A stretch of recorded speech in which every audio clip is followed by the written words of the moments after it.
Well, after 6 years since Marvel Studios announced it, and after more than two tries of bringing this family to life, Fantastic Four First Steps is finally in theaters. I'm a couple days late because I was camping, and then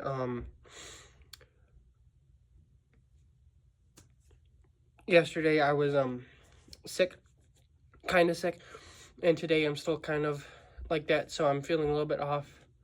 So if I'm like snuffling or like I sound weird, it's because I'm getting over that.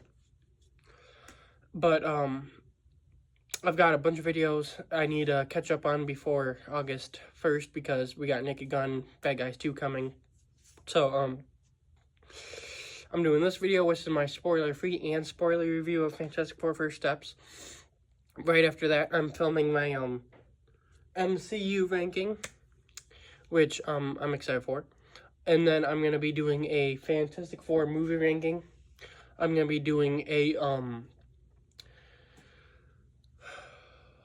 like, 2025 superhero movies ranking of all 4 theatrically released superhero movies this year, plus one animated one that I want to talk about. And then, I think that's all the videos I have planned for Fantastic Four. I've got to film my review for Happy Gilmore 2, which I'm also excited to talk about. So, Fantastic Four First Steps. I went into this one with low and high expectations at the same time. High expectations because after seeing trailers and stuff, Galactus, seeing how they would do it, I was excited. I went in low, mostly because of Joseph Quinn as Johnny Storm. I grew up with Chris Evans as Human Torch. I grew up with that movie. I think that this whole cast is basically perfect, especially Chris Evans as Human Torch. Human Torch is in my top 10 superheroes of all time. So I was disappointed when I heard about Joseph Quinn. I did not think he could pull it off at all. I had zero faith in him. I am glad I was proven wrong. I am glad I can say I was being stupid. And I want to talk about him specifically in spoilers because there were some things to do with his character that were made me like him more.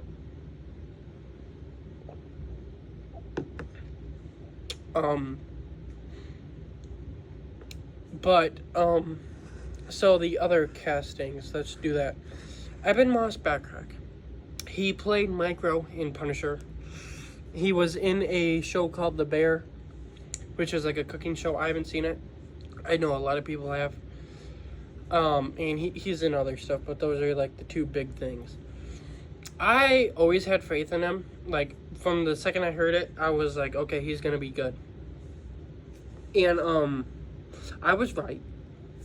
He is really good as a Thing. I think the Thing in this one,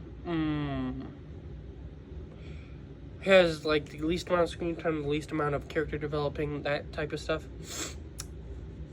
But I think that he's good in it. And I would like to continue seeing this version of the character. Vanessa Kirby as Sue Storm. She was one that I also was like, okay, I don't think she's gonna be bad. I don't know if she'll be the best Sue Storm, like better than Jessica Alba. Let's see. And she was good. I really liked her. This isn't a spoiler. Franklin, her kid is in this. Her and Reed's kid. I liked him. I liked the dynamic they had with all of them. There is something I want to talk about her character in spoilers because it was dumb to me, or the reception is dumb. Pedro Pascal as Mr. Fantastic. He is not a good person in real life at all, but I always thought he would be good in this role. Now, would I have rather seen like John Krasinski in this as Reed Richards? Yes. But Pedro Pascal did really good. I'm excited to see his version of Reed, and he was really good in this as well. There's nothing really like to talk about Thing and Mr. Fantastic. I think they were both done good. Obviously, Mr. Fantastic gets more screen time. It seems like him and Sue Storm in all the Fantastic Four movies besides possibly this one get the most screen time, and even then, they're a big one in this. It's just that Johnny also has a little bit of a spotlight. So I would like for this franchise, this version, to run more, because then we can get movies focused on each one of them. Like, this was focused on Sue. I would say this one was more Sue and Reed. And then I would like one focused on Johnny and then Ben. But they were both good. I like their characterizations. And then there was Johnny, who, Joseph Quinn, as I said, I had no hope whatsoever. And he is fantastic. He is not better than Chris Evans, but Chris Evans played him so well. I don't know if there's ever going to be anyone to play this character that can beat Evans. So, Joseph Quinn lived up to Chris Evans, though. Like, he did not disappoint. And, as I mentioned, there are two scenes in particular with him that I want to talk about, in spoilers, because they, are some of my favorites. Mole Man was fine. He was in a couple scenes. He was funny, but wasn't like a standout or anything. If anything, was kind of annoying. Shala Ball, played by Julia Garner. Nope. Yes. I think. Julia Garner, yeah. I liked her. And I'm gonna say something that's probably a little controversial. I think that for this movie, for this plot, she is a much better surfer to use than Norrin Radd would have been. I love Norrin Radd. I love him in the Rise of the Silver Surfer movie. I think he's a cool character. I think that Shala Ball was perfect for this movie. This movie would not have worked without her. And I think that Julia Garner was a really, really good casting for her. Like, the line delivery was good. There was a bunch of scenes with her that were really cool. Her backstory was good. All of that was really fantastic. The music was amazing. The music was awesome. I liked the way that they did all the origins and stuff. The action scenes, there wasn't that much, which for me usually is bad. But in this movie, it was still really good. Like, it didn't ruin the movie at all. I'm forgetting something big, aren't I? Oh yeah, Galactus. I wasn't forgetting. He was perfect. His suit was awesome. His voice was perfect. Every scene with him was awesome. I love Rise of the Silver Surfer. You'll find out where that is on my ranking this week. But this Galactus is so much better than a Galactus that was hiding in a cloud. Yes, it was announced that they were going to do spin-offs of those two Fantastic Four movies, and Galactus was going to be Galactus and not a cloud, but that didn't happen because it didn't make as much money, so, that is Galactus. But being characterized as a cloud for the one movie you appear in, and then this one where you're actually Galactus, perfect. And let's transition into spoilers right now, because I want to say something about his character that I don't know if it's spoiler or not. So we'll just transition. He did not die, which is amazing. I love this new superhero thing. that we're getting like this year. Like there was Red Hulk, Sentry, Lex Luthor, now Galactus. And like there's other comic book movies like Guardians of the Galaxy Volume 3, Black Panther 2,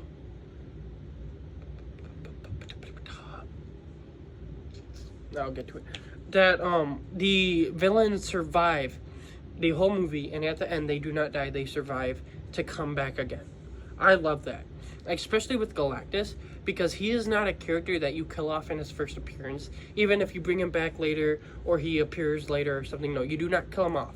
The way they defeat him is that Sue uses her powers to push him into a portal, he comes back out, and then Johnny does something that I want to talk about, and then Silver Surfer comes in, pushes Johnny out of the way, and takes Galactus out into the portal. And they're stranded in the deep pits of space. Which means he's still alive and he will come back. And I say he will because you do not use Galactus as a one movie thing. He's Galactus. So I'm happy about that. Sue, using her powers to push Galactus. And then dying. Yes, she dies.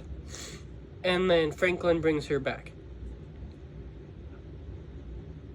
I found this kind of stupid because people complain about in this movie when Sue is holding up that big circle thing in Europe, I think, like France, Paris, somewhere around there. I don't know exactly where it is, but she's holding it up, and like the Fantastic Four are putting it back and everything. She walks out and is like using her powers to hold herself up so she doesn't fall into the pit while holding that up, and she gets a nosebleed. And people don't like that and complain that that's too stupid. And then I'm guessing that in this one, people are gonna be like, oh, it was a really cool scene showing how Franklin uses powers. Obviously, she put a lot of strain on herself because she was pushing back this big guy and blah, blah, blah. It is basically the same thing. Galactus weighs a little bit heavier, I'm guessing, but it is no different. And people will probably say, oh, power cosmic, blah, blah, blah. Yes, Galactus is this force and stuff, but I mean, the Sue in Rise of Silver Surfer was holding up a high thing, like a big, weighty thing. Got a nosebleed because you don't want to make her too overpowered and she's doing all this stuff, and people complain about that. Holy crap. I don't get it. Johnny. His two scenes. So one of them, after flirting with Silver Surfer in the movie. So that's her thing in this movie and that's his thing. They're like interacting with each other. Johnny thinks they have some sort of thing. They've been getting like signals from space, which are someone in a language. And then when she comes to Earth to tell him the Galactus is coming, hold your loved ones, you're gonna die. He follows her up and she says like a sentence and then like pushes him up. When they get to Galactus' ship in space, which I gotta say, that whole space sequence from like when they leave Earth to when they get back is really, really cool. I really like that scene. Like most people. But she says something and then she translates it to English. And then when they get back, Johnny, instead of giving it to Reed because he's got stuff he's doing, Johnny translates a good chunk of it himself using those letters that he got from the translation to fill in blanks. And then Silver Surfer comes back, and so their whole plan is that they have these big teleportation devices and they're going to move the Earth to the outer reaches of space so Galactus won't get there for like millions of years. Silver Surfer comes and destroys most of them, and she's about to destroy the last one. And Johnny starts playing the messages and gets her name, and then it's kind of like, you saved your planet, I'm trying to save mine, all that. And then she's like, we want the kid and your planet will live. And he's like, take me instead. Let me be the sacrifice. That is, so like the whole movie, he was proving me wrong, and it was like, okay, I like this version, I guess. He's got the jokes. I think he looks better in here than he did in trailers and stuff. But you still haven't given me that hook where I'm like, I can really, really get behind this version.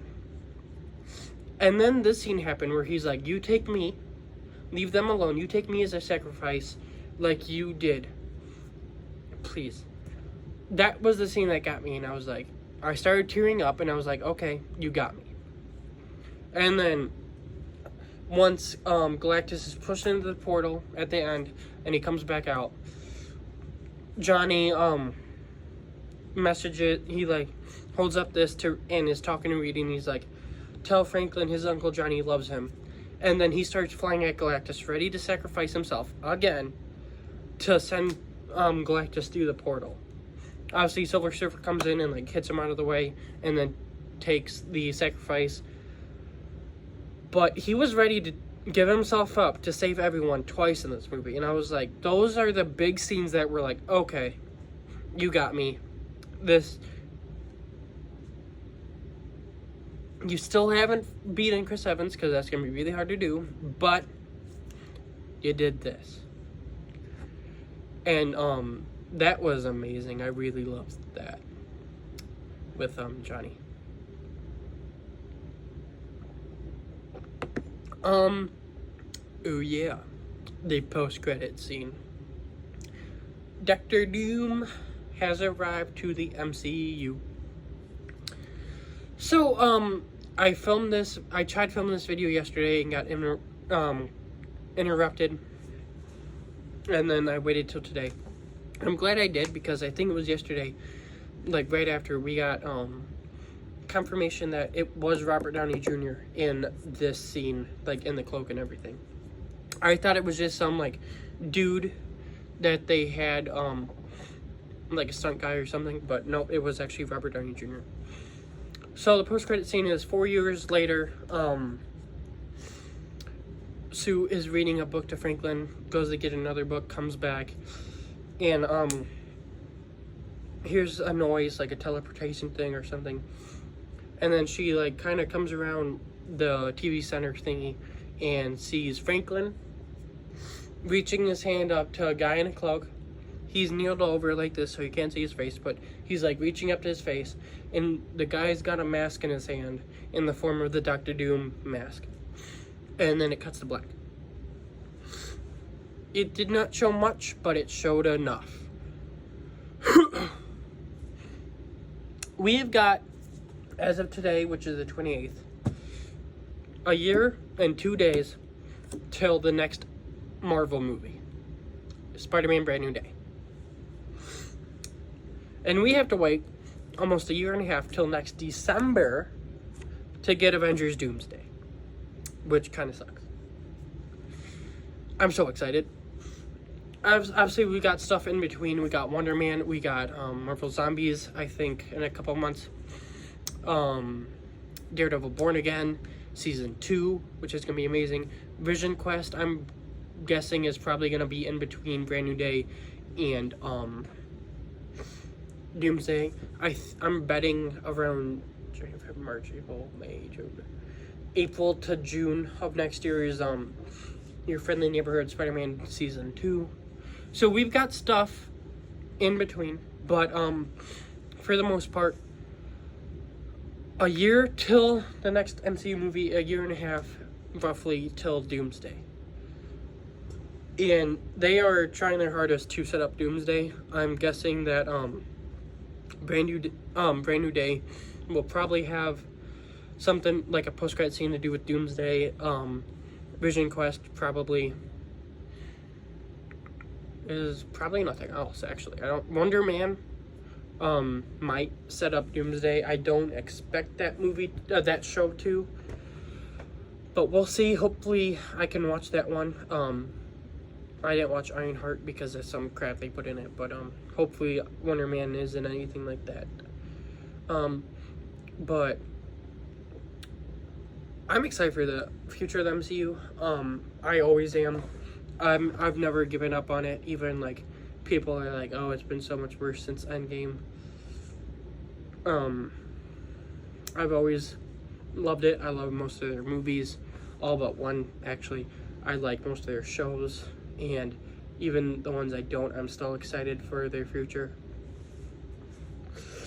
It was my favorite franchise growing up. It will continue to be my favorite franchise till I die, or it ends. And yeah. But we got Doom showing up. We got the post-credit scene from Thunderbolts earlier this year, which I will hopefully own on Blu-ray tomorrow. Doom. So the post-credit scene in Thunderbolts showed the Fantastic Four ship showing up. I'm guessing that they're coming to Earth after Doom took Franklin, and they're like chasing him or something, and they tracked him here or something. I don't know, but I'm really, really excited for the future. I'm really excited about this movie. This movie was amazing, fantastic. It couldn't have been much better, I don't think. I really think that this was really perfect. I gave this movie 5 stars.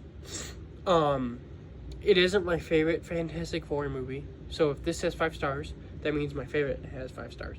3 of the 4 or 5 Fantastic Four movies are 5 stars for me. I might include the old one, I don't know yet. But am I missing anything? I don't think I'm missing anything. This video is going to be shorter than my Thunderbolts review from earlier this year. I can see why, because that one has a lot more characters to talk about. Whereas this one has like 7. That one had like 8 or 9. But yeah, that's my review, spoiler free and spoiler for Fantastic Four First Steps. I'm gonna upload this and then get to filming that, which hopefully won't take me super long. Then I'll probably do Happy Gilmore, then my Fantastic Four ranking, then my Superhero 2025 ranking, and that will hopefully all be out by Wednesday, Thursday. And then we got Naked Gun, which will have 2 videos, Bad Guys 2, which will have 1, and then we'll go from there with movies that month. Peacemaker soon, Terminal List, Dark Wolf soon, and then yeah, whatever is in September onward. Thank you for watching this.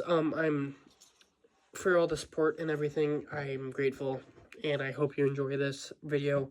Tell me your thoughts about this movie in the comments, and stay tuned. Just thank you, and peace out.